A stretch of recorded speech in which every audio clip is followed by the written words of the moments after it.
Hi, everyone, and welcome to this week's edition of What's Driving Token Prices. I'm your host, Katie Talati, Director of Research at Arca. For those joining us for the first time, I'm responsible for identifying and analyzing digital asset and blockchain opportunities for Arca's funds. As part of our research, my team and I examine token prices and the market events that act as catalysts for price change. Based on our research and market events over the past week, here are some notable token price moves and what we think drove these moves. As a reminder, this commentary is not intended to be investment advice, investment research, or an investment recommendation. Please consult your investment professional for your own circumstances. Well, welcome to 2025, everybody. This is officially our first episode of the year after we were off for the last couple of weeks. There has been a lot going on. I'm only going to be talking about stuff from the last week, but the Christmas holidays were definitely not without a lot of fun up and down. The AI train continues to kind of chug along. And I know recently in the last 2 days, the market has definitely been brought down by concerns about the overall macroeconomic picture in the face of continuing strong job numbers and uncertainty about inflation. So that said, we have some tokens to talk about today, and we'll get right to it. So to start, I'm going to talk about Usual Money, is the name of the project. This is a pretty new project. They're a decentralized stablecoin project called Usual Money. They announced yesterday that they're going to be activating their revenue switch, which is pretty soon because this project, I think, literally came out in like mid-December. So basically, Usual Money is a algorithmic decentralized stablecoin. They use combination of like T-bills and stuff and incentives to have grown their stablecoin USD0 or USDO, which has already managed to gain one of the top spots as a stablecoin. This week, however, they announced that they're doing this fee switch. So the cool part is that they're basically saying that they're going to reject all revenues to stakers of the Usual token. Usual is the governance token. And that's either going to happen when more than 50% of the Usual supply is staked or by February 1st of this year, which is like 3 weeks away. So that's pretty soon, which is great to see. I've talked about a lot of fee switches in the space and how we want to see those expand as as the space grows and as we get kind of more certainty and understanding about what the regulations are going to be like. But the cool thing is that the protocol is going to promise once this goes live that they're going to distribute up to $5 million of protocol revenue per month in the form of USDO, the stablecoin. And then stakers of the Usual token. So they're already getting, if you're staking the Usual token, you're already getting additional Usual incentives. You're then also going to get this yield on top, this stablecoin yield on top of it. So at the current market cap and price of Usual token and the amount that is staked right now, they're going to earn about a 216% annually on just earning more Usual tokens, and then another 49% of yield in the form of USDO tokens at the current amount of Usual staked. So pretty great, pretty good return for you if you were a staker. With that said, Usual was not immune from the market bloodbath we have seen in the last 2 days, and they are down 24% for the week. All right, next up, I'm going to talk about Virtuals and Illuvium. So yesterday, the gaming studio Illuvium announced that they are going to be partnering with Virtuals protocol to bring AI innovations into its games. Okay, that sounds very marketing-y, so I'll break that down for you. So basically, Virtuals protocol is one of the hottest new AI projects, but they are responsible on, they're based on Coinbase's layer 2 called Base. And they're responsible for creating an AI agent framework. So users can come on and launch their AI agent and a token corresponding with that agent pretty easily. They had some really early runaway success with a project called AI XBT. If you want to check it out, it's pretty interesting. So Virtuals has been, kind of like the new project that a lot of people are like hitching their wagon to. Illuvium is a gaming studio. They've been around for a while. They haven't quite yet launched their full game.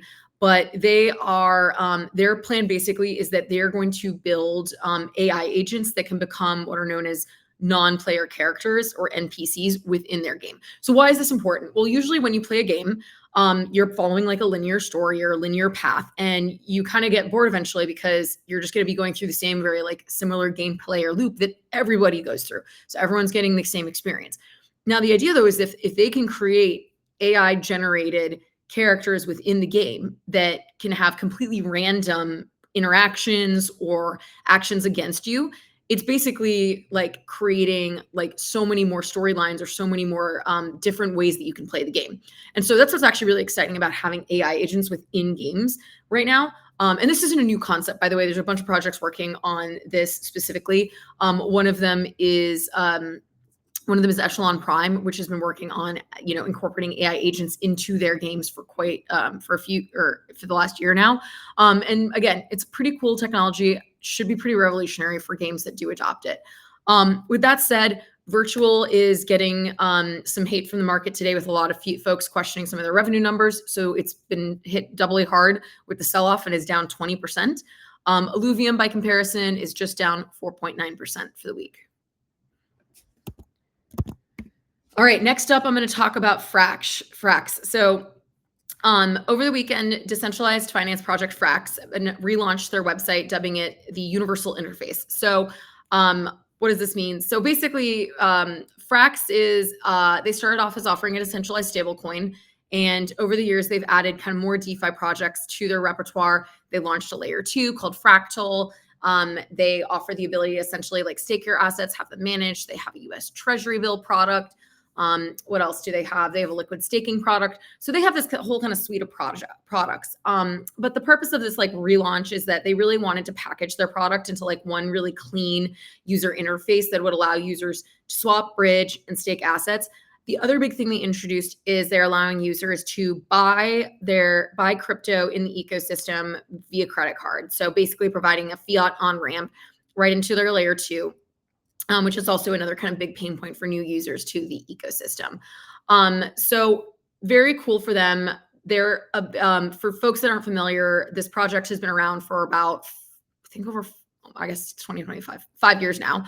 And, they're a very grassroots community-based project. But as a result, they've really struggled to achieve that like mainstream adoption.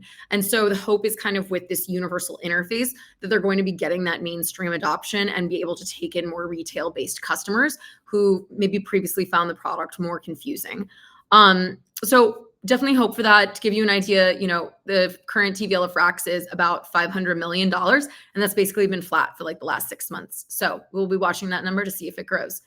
With that, Frax is down 10% for the week.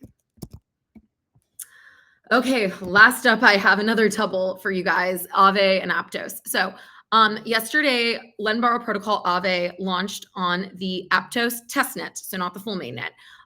Basically, though, this is important because this is the first time that AAVE, which has been around for 5 years as of today, actually, is marking their first non-EVM deployment of the protocol.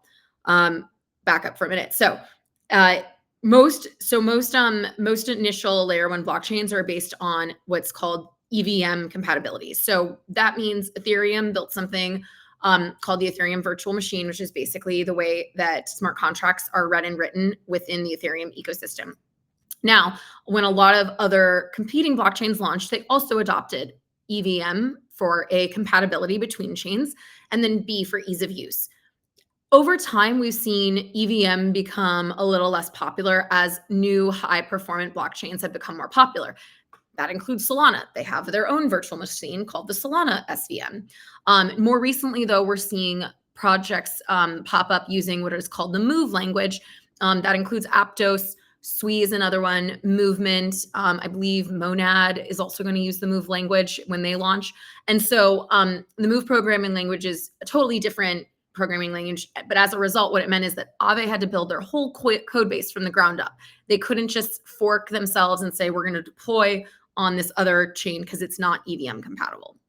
So as a result, what you see is that on a lot of these newer high performance chains, you aren't going to have a lot of the legacy or kind of blue chip known projects launching on them because it is such a big technology hurdle for them to go and say, we're going to go rebuild, we're going to go put our product on the chain.